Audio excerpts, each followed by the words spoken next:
Dès 19 h, peu de véhicules échappent à ce contrôle de police. L'objectif, vérifier les attestations de déplacement pendant le couvre-feu. Beaucoup de contrôles, mais aucune verbalisation, même si certains n'avaient pas rempli cette fameuse attestation.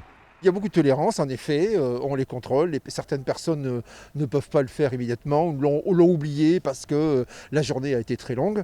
Et donc, ce qui nous permet, grâce au téléphone d'ailleurs, de pouvoir faire une attestation devant nous et les gens partent.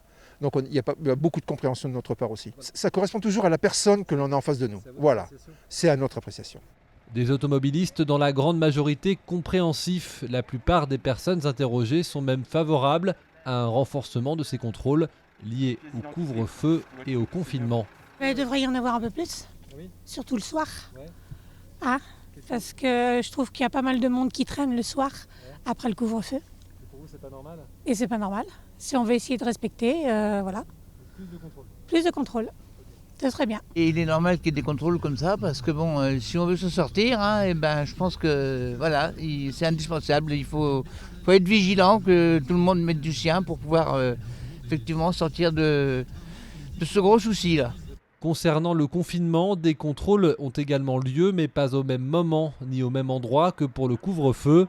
C'est des opérations qui se font plus en journée et donc sur des gros axes, des plus gros axes, où en effet on va contrôler des gens qui n'ont rien à faire ici et qui viennent après, ils ont des fois un motif impérieux, que ce soit un membre de la famille, une grand-mère ou quelqu'un de malade qui viennent voir, ça se comprend. D'autres sont venus simplement passer des vacances et donc généralement c'est une verbalisation et un retour à la destination de leur point de départ. Le couvre-feu et le confinement sont instaurés dans toute la France pour encore 2 semaines minimum.